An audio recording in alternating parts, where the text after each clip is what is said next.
Hello and welcome to MalMakes. Today we're doing a painting based on Red Dead Redemption 2. This is the full version. If you're interested in the time-lapse, you can click on the card here. Otherwise, let's get started. I've just started playing Red Dead Redemption 2 and I love the landscape of the game.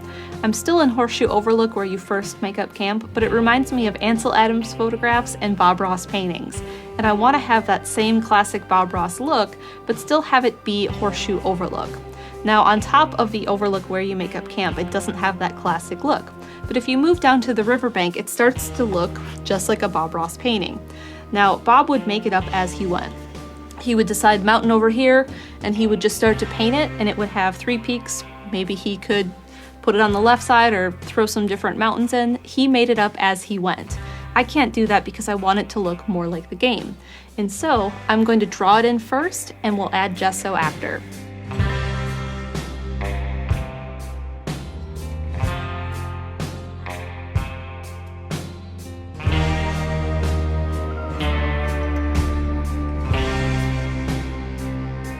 On some of Bob's paintings, he does a black and white gesso using a paper towel. They don't ever really show that because it has to dry for a little bit of time before you could do any oil over the top, but I can do that now with a paper towel. I'm just going to tap it in wherever I want it to be dark later. It really helps with trees and stuff to give the indication of trees with the paper towel because it kind of gives that leaf texture already there. And I can also brush in areas where I want it to be darker later.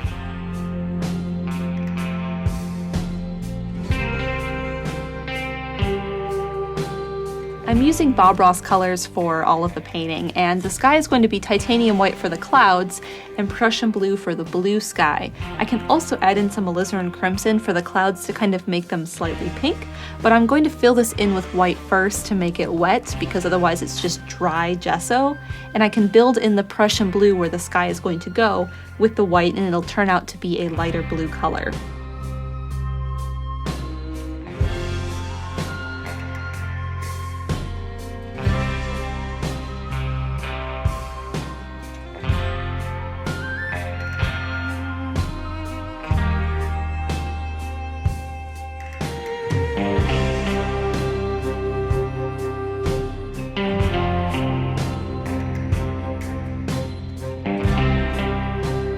I'm using a palette knife to fill in the mountain using some Mars Black and Van Dyke Brown, just to give it a base layer, and I'm kind of going back over where my pencil lines had been, just blocking this in with a base layer of this color.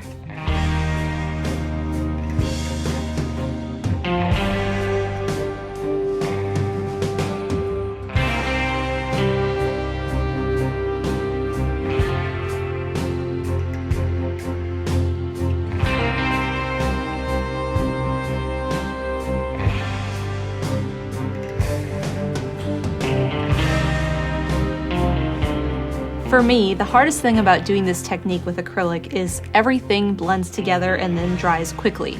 It's a completely different way about thinking about paint. So I take Bob Ross's techniques, but I adapt them to what I know about acrylic and how acrylic dries and how it blends on the canvas. This was my attempt to do it wet and everything became a smeary mess. I put down a color and wasn't happy with it, and Bob Ross commits to things. That's why he always talks about turning, mistakes into happy accidents. And this didn't turn out to be a happy accident, but I'm really glad with acrylic because I can paint over it and try again. I'm going to repaint in my Van Dyke Brown and Mars Black mix and go back over this mountain, let it dry, and I'll do the smear colors of the snow and the shadows on top once that color has dried.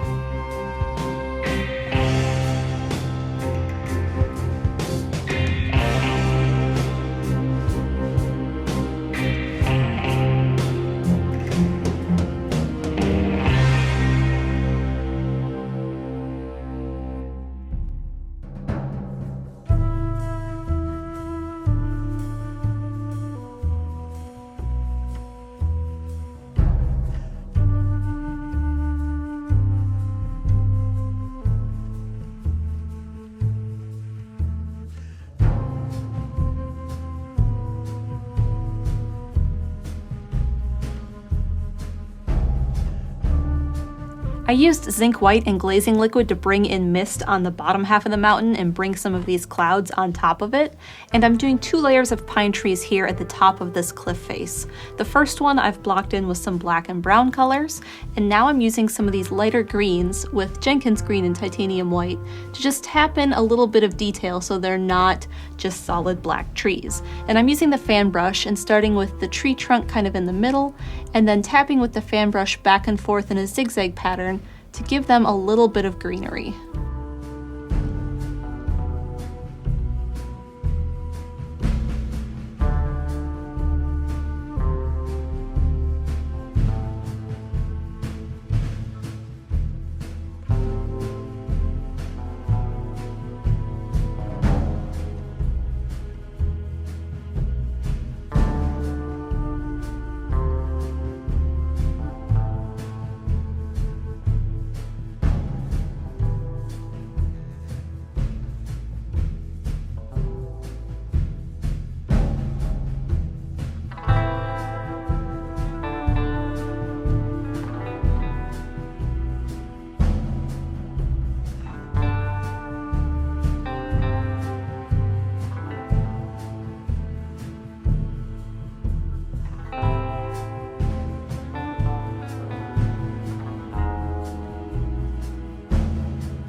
The areas I've continued to work on are done very similarly to the ones I had been talking about.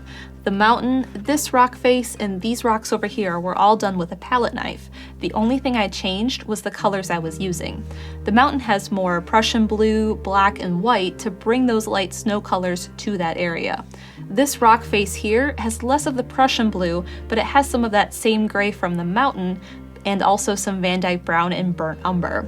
And then this rock face is all of those same colors, but less of the gray mixed in. It has a lot more of the brown to make it more saturated and bright.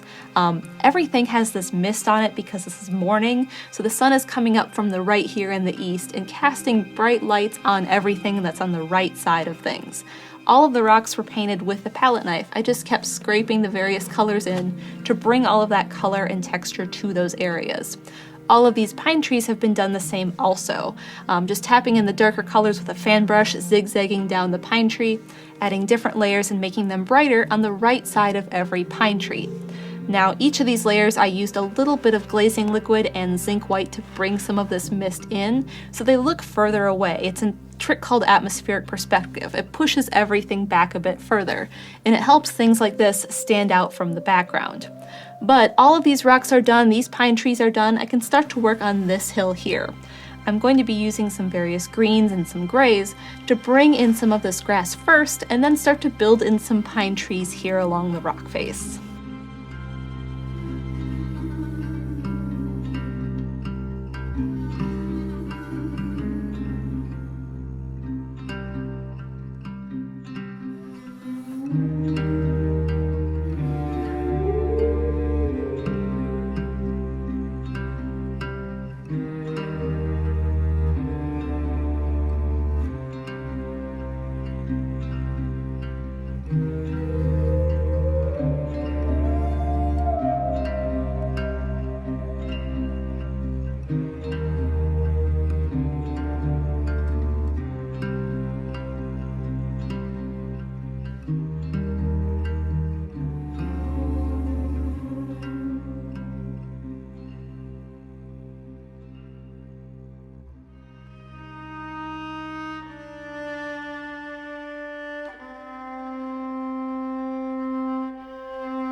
this makes attempt number 3 at trying to paint the water.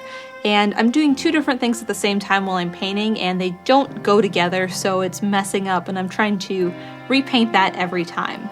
And what I'm doing is I'm thinking about how Bob Ross did his water for his paintings, and that's not working with what I want to do, but I'm just doing it without thinking, and that's messing it up. I need to really just paint a reflection of everything using the same color in the water and add glazes and white paint to make the ripples on top of that.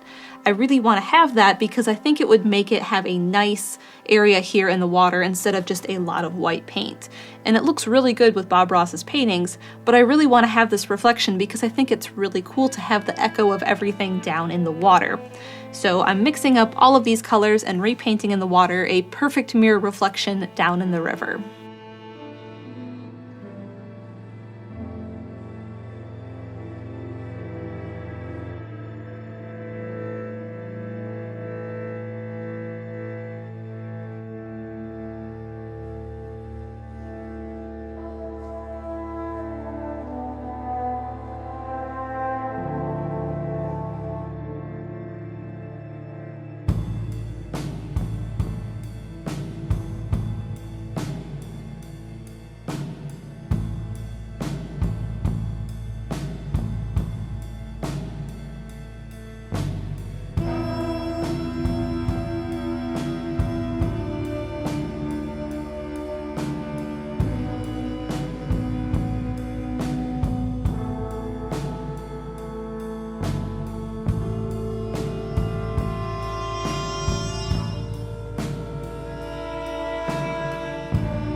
The water reflection turned out really nice, and I'm going to be adding the ripples on top so it has kind of the flow of a river instead of a still pond.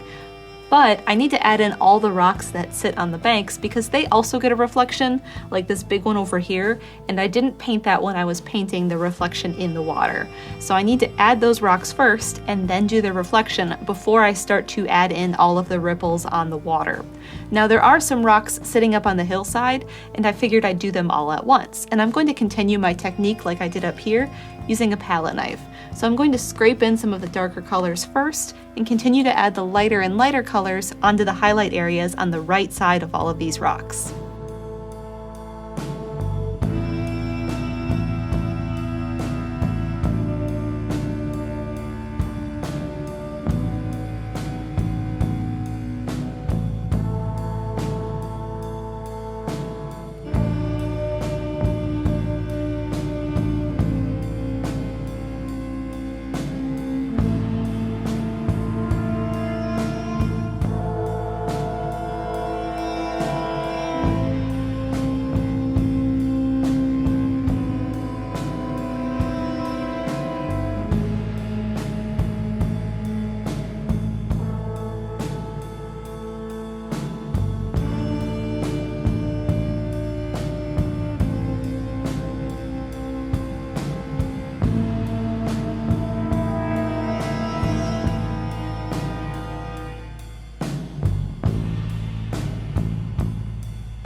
I'm getting down to the final things I need to paint, and I'm working on this island right now.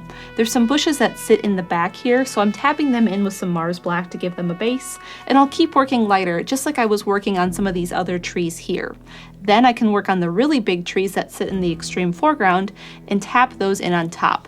Now, I already drew in their tree trunks, so I'm not worried about painting over them with the ones in the background. I can just repaint those black after I finish these ones back here.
As things get closer, you start to see more and more detail. So you don't see the little pebbles of sand back here, and you don't see much of the grass back here except some of these bushes that sit on this hillside.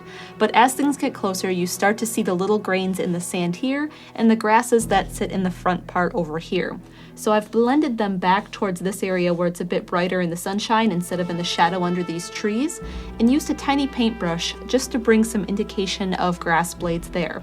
Now I'm working on this beach here, and I'm starting with some darker blue-brown colors to start to bring in the shadow of this tree on the beach. And I'm going to tap these in just so it looks more like a texture of sand instead of the smoothness that I have here. That's okay for these areas back here where you don't see as much of the detail, but I needed to have texture in the foreground here, otherwise it doesn't look like sand or stone.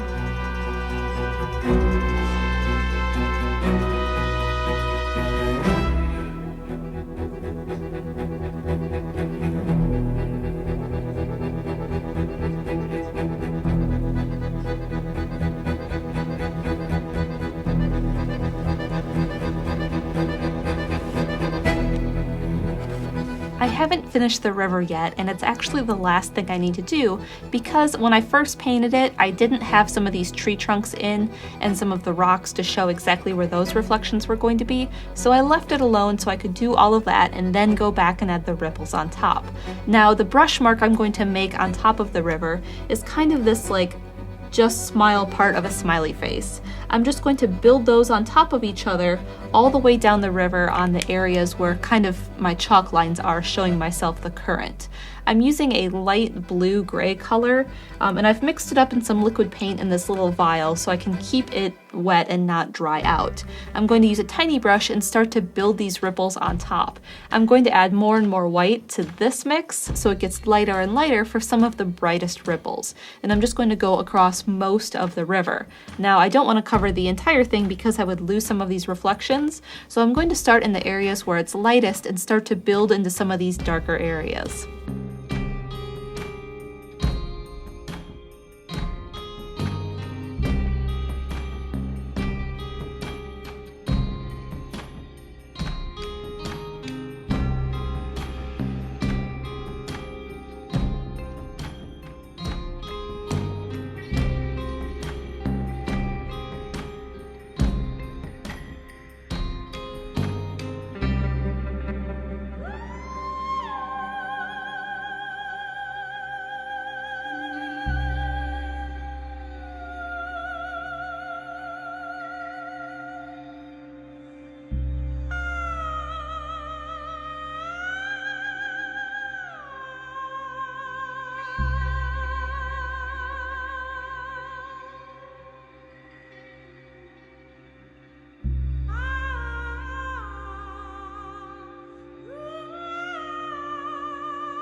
So the river used to look like a mirror, and I added the little ripples on top to make it have a current.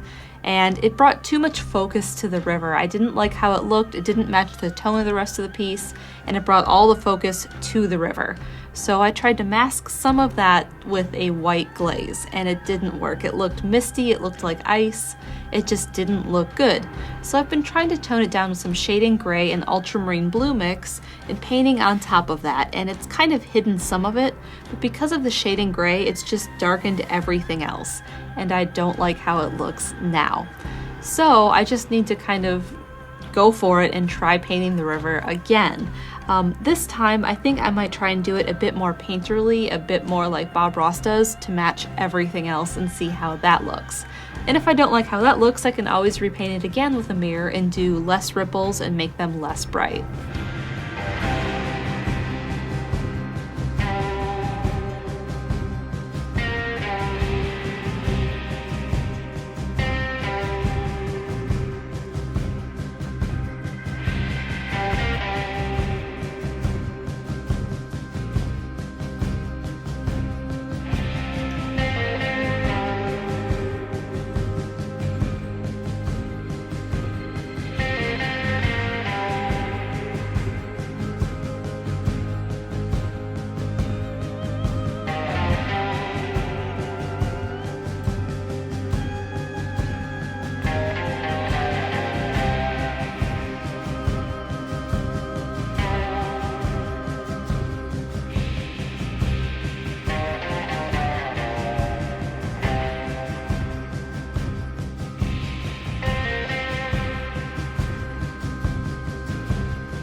I redid these ripples and they look so much better. Now, sometimes when you're painting, you realize that you need to repaint something and make it look better, and in the end, it ends up looking better than when you started. So you need to have those moments where you're struggling in order to get to a final, better project. Now, I really did like the mirror of the water the way I had it before, but it didn't really fit with this painting. It didn't really blend in nice with everything else and make a nice, beautiful picture that was all tied together. It's a good idea for anything I might do in the future if I do like a still lake painting, so I may do something like that in the future, so I will keep that technique in mind. But in the meantime, I've added in all of these little ripples here in the highlight sections of the water, and they've really kind of brought the water together. Without these little pieces here, it looked like it was just blurry water here. It didn't have any definition to it. So that really added a lot to the piece. So I signed my name and I finished it all up. And we're done! We have Horseshoe Overlook from Red Dead Redemption 2. If you're interested in this piece, you could buy a poster or a phone case, or bid on this original canvas. There's links down below. Also, consider supporting me on Patreon. You can find out more at supportmal.com. Thank you so much for watching. Don't forget to subscribe so you don't miss future episodes of MalMakes, and I'll see you again here for another video game painting.